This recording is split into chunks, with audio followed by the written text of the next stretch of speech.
ನಮಸ್ಕಾರ. ಎದಿನ.comಗೆ ಸ್ವಾಗತ. ನಾನು ಸಪನ. ಸದ್ಯ ರಾಜ್ಯದಲ್ಲಿ ಹೆಚ್ಚು ಸುದ್ದಿ ಆಗ್ತಾ ಇರೋ ವಿಚಾರ ಅಂದರೆ ಅದು ಧರ್ಮಸ್ಥಳ ಪ್ರಕರಣ. ಧರ್ಮಸ್ಥಳದಲ್ಲಿ ನಡೆದಿದೆ ಎನ್ನಲಾದ 400ಕ್ಕೂ ಹೆಚ್ಚು ಅಸಹಜ ಸಾವುಗಳಿಗೆ ಸಂಬಂಧಿಸಿದಂತೆ ಎಸ್ಐಟಿ ಹಲವು ಆಯಾಮಗಳಲ್ಲಿ ತನಿಖೆಯನ್ನು ನಡೆಸ್ತಾ ಇದೆ. ಇತ್ತೀಚೆಗೆ ತನಿಖೆಯ ಭಾಗವಾಗಿ ಎಸ್ಐಟಿ ಧರ್ಮಸ್ಥಳ ದೇವಾಲಯ ಆಡಳಿತ ಮಂಡಳಿ ನಡೆಸ್ತಾ ಇರೋ ವಸತಿ ಗೃಹಗಳಿಂದ ಬುಕಿಂಗ್ ಲೆಡ್ಜರ್ ಸೇರಿದಂತೆ ಹಲವು ದಾಖಲೆಗಳನ್ನು ಸಂಗ್ರಹ ಮಾಡಿತ್ತು. ಜೊತೆಗೆ ವಸತಿ ಗೃಹ ಮತ್ತು ಧರ್ಮಸ್ಥಳ ಮಾಹಿತಿ ಕೇಂದ್ರದ ನೌಕರರು, ಪೊಲೀಸ್ ಕಾನ್ಸ್ಟೇಬಲ್ಗಳು, ನಾನಾ ಹಂತದ ಅಧಿಕಾರಿಗಳು ಸೇರಿದಂತೆ ನಿವೃತ್ತ ಅಧಿಕಾರಿಗಳನ್ನು ಸಹ ವಿಚಾರಣೆ ನಡೆಸಿತ್ತು. ಅಷ್ಟೇ ಅಲ್ಲ, ಧರ್ಮಸ್ಥಳ ಕ್ಷೇತ್ರದ ಆಡಳಿತ ಸಂಸ್ಥೆಗೆ ಸಂಬಂಧಪಟ್ಟಂತಹ ಹಲವಾರು ಮಾಜಿ ಮತ್ತು ಹಾಲಿ ಸಿಬ್ಬಂದಿಗಳನ್ನ ತೀವ್ರ ವಿಚಾರಣೆಗೆ ಎಸ್ಐಟಿ ಒಳಪಡಿಸಿದೆ. ಪರಿಶುದ್ಧ ನಂದಿನಿ ಹಾಲಿನಿಂದ ತಯಾರಿಸಿದ ನೈಜ ನಂದಿನಿ ಐಸ್ ಕ್ರೀಮ್ಸ್. ಚಿನ್ನಯ್ಯ ಹೇಳ್ತಾ ಇದ್ದ ಮಾಹಿತಿ ಕೇಂದ್ರದ ಸಿಬ್ಬಂದಿಗೂ ಕೂಡ ಎಸ್ಐಟಿ ನೋಟಿಸ್ ಅನ್ನ ಕಳಿಸಿದೆ. ಇನ್ನು ಸೌಜನ್ಯ ಪರ ಹೋರಾಟಗಾರರಾದ ಮಹೇಶ್ ಶೆಟ್ಟಿ ತಿಮರೋಡಿ, ಗಿರೀಶ್ ಮಟ್ಟಣ್ಣನವರ್, ಜಯಂತ್ ಟಿ ಸೇರಿದಂತೆ ಹಲವರನ್ನ ಎಸ್ಐಟಿ ವಿಚಾರಣೆ ನಡೆಸಿದೆ. ಈ ವೇಳೆ ಸದ್ಯ ವಿಚಾರಣೆಗೆ ಸಂಬಂಧಿಸಿದಂತೆ ಎಸ್ಐಟಿ ವಿರುದ್ಧನೇ ಇದೀಗ ಆರೋಪವೊಂದು ಹೊರಬಿದ್ದಿದೆ. ಜಯಂತ್ ಟಿ ಅವರು ಈ ಆರೋಪವನ್ನ ಮಾಡಿದ್ದಾರೆ. ಹೌದು, ವಿಚಾರಣೆಗೆ ಅಂತ ಕರೆದ ಎಸ್ಐಟಿ ಅಧಿಕಾರಿಗಳು ತನ್ನ ಮೇಲೆ ಹಲ್ಲೆಯನ್ನ ಮಾಡಿ ಬೆದರಿಕೆಯನ್ನ ಹಾಕಿರುವುದಾಗಿ ಸೌಜನ್ಯ ಪರ ಹೋರಾಟಗಾರರಾಗಿರೋ ಜಯಂತ್ ಟಿ ಅವರು ಆರೋಪವನ್ನ ಮಾಡಿದ್ದಾರೆ. ಈ ಬಗ್ಗೆ ರಾಜ್ಯಪಾಲ ಹಾಗೂ ಪೊಲೀಸ್ ಮಹಾನಿರ್ದೇಶಕರಿಗೆ ದೂರನ್ನ ನೀಡಿದ್ದಾರೆ. ಹಾಗಿದ್ರೆ ದೂರಿನಲ್ಲಿ ಏನಿದೆ? ವಿಚಾರಣೆಗೆ ಅಂತ ಕರೆಸಿದ ಎಸ್ಐಟಿ ಅಧಿಕಾರಿಗಳು ನನ್ನ ಮೇಲೆ ಹಲ್ಲೆಯನ್ನ ನಡೆಸಿದ್ದಾರೆ.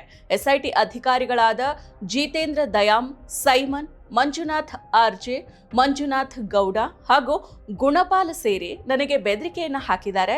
ಆ ಬಳಿಕ ದೂರುದಾರ ಚಿನ್ನಯ್ಯನನ್ನ ಕರೆಸಿ ಆತನ ಮೂಲಕ ನನಗೆ ತೀವ್ರವಾಗಿ ಹಲ್ಲೆಯನ್ನ ಮಾಡಿದ್ದಾರೆ. ಅದೇ ರೀತಿ ಚಿನ್ನಯ್ಯನ ಮೇಲೆ ಹಲ್ಲೆಯನ್ನ ನಡೆಸಿ ನನಗೆ ಬೆದರಿಕೆಯನ್ನ ಹಾಕಿದ್ದಾರೆ. ಸುಳ್ಳು ಹೇಳಿಕೆಯನ್ನ ಪಡೆಯೋ ಪ್ರಯತ್ನವನ್ನ ಎಸ್ಐಟಿ ಅಧಿಕಾರಿಗಳು ಮಾಡಿದ್ದಾರೆ. ಅಷ್ಟೇ ಅಲ್ಲ, ಸುಳ್ಳು ಹೇಳಿಕೆಯನ್ನ ನೀಡುವಂತೆ ಒತ್ತಾಯ ಕೂಡ ಮಾಡಿದ್ದಾರೆ ಅಂತ ಜಯಂತ್ ಟಿ ಅವರು ದೂರನ್ನ ನೀಡಿದ್ದಾರೆ. ಸುಳ್ಳನ್ನ ಹೇಳೋದಕ್ಕೆ ನಿರಾಕರಿಸಿದಾಗ ದೊಡ್ಡವರ ವಿರುದ್ಧನೇ ನೀನು ದೂರನ್ನ ಕೊಡ್ತೀಯಾ?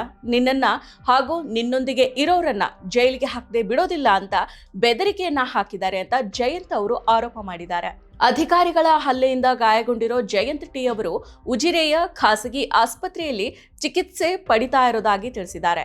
ಜಯಂತ್ ಟಿ ಅವರ ಹೇಳಿಕೆಯನ್ನ ಪಡೆಯದ ಎಸ್ಐಟಿ ಅಧಿಕಾರಿಗಳು ಅವರಾಗಿನೇ ತಮ್ಮ ಹೇಳಿಕೆಯನ್ನ ಟೈಪ್ ಮಾಡ್ಕೊಂಡಿದ್ದಾರೆ. ನಿತ್ಯ ವಿಚಾರಣೆಗೆ ಅಂತ ಎಸ್ಐಟಿ ಕಚೇರಿಗೆ ಕರೆಸಿ ದೈಹಿಕವಾಗಿ ಮತ್ತು ಮಾನಸಿಕವಾಗಿ ಹಿಂಸೆಯನ್ನ ಕೊಡ್ತಾ ಇದ್ದಾರೆ. ಜೊತೆಗೆ ಸುಳ್ಳು ಸಾಕ್ಷ್ಯನ ಹೇಳೋದಕ್ಕೆ ಬಲವಂತ ಮಾಡ್ತಾ ಇದ್ದಾರೆ ಅಂತ ಜಯಂತ್ ಅವರು ಗಂಭೀರ ಆರೋಪವನ್ನ ಮಾಡಿದ್ದಾರೆ.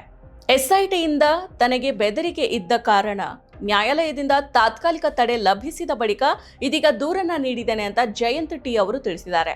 ತನ್ನ ಮೇಲೆ ದೌರ್ಜನ್ಯ ನಡೆಸಿದ ಅಧಿಕಾರಿಗಳ ವಿರುದ್ಧ ಕಾನೂನು ಕ್ರಮವನ್ನ ಕೈಗೊಳ್ಳಬೇಕು ಅಂತ ವಿನಂತಿ ಮಾಡಿದ್ದಾರೆ. ಸೊ ನೋಡಿದ್ರಲ್ಲ, ಧರ್ಮಸ್ಥಳ ಪ್ರಕರಣಕ್ಕೆ ಸಂಬಂಧಿಸಿದಂತೆ ಚಿನ್ನಯ್ಯ ದೂರನ್ನ ನೀಡಿದ ಬಳಿಕ ಈ ಸುದ್ದಿ ಹೆಚ್ಚು ಸದ್ದಾಯಿತು. ಎಸ್ಐಟಿ ರಚನೆಯಾದ ಬಳಿಕ ಈ ತನಿಖೆ ಕುರಿತು ಜನರಲ್ಲಿ ಒಂದು ರೀತಿ ವಿಶ್ವಾಸ ಮೂಡಿತು.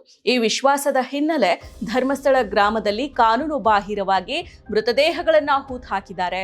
ಯುವತಿಯ ಮೃತದೇಹವನ್ನ ಹೂತು ಹಾಕಿರೋದನ್ನ ನಾನು ನೋಡಿದ್ದೀನಿ ಅಂತ ಎಸ್ಐಟಿ ಕಚೇರಿಗೆ ತೆರಳಿ ದೂರನ್ನ ನೀಡೋದಕ್ಕೆ ಎರಡನೇ ದೂರುದಾರರಾಗಿದ್ದ ಜಯಂತ್ ಟಿ ಅವರು ಸಿದ್ಧರಾಗಿದ್ರು. ಈ ವಿಚಾರ ಕೂಡ ಹೆಚ್ಚು ಸದ್ದು ಮಾಡಿತ್ತು.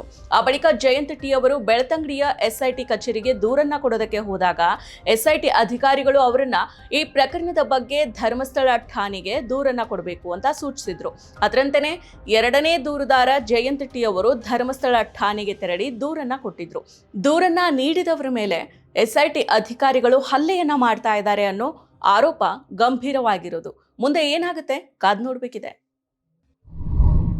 ಮತ್ತಷ್ಟು ವಿಶೇಷ ವಿಡಿಯೋಗಳನ್ನು ನೋಡಲು ಮತ್ತು ಹೊಸ ವಿಡಿಯೋಗಳ ಬಗ್ಗೆ ತಿಳಿಯಲು eDina.com ಯೂಟ್ಯೂಬ್ ಚಾನೆಲ್ ಸಬ್ಸ್ಕ್ರೈಬ್ ಮಾಡಿ ಮತ್ತು ಬೆಲ್ ಐಕಾನ್ ಕ್ಲಿಕ್ ಮಾಡಿ.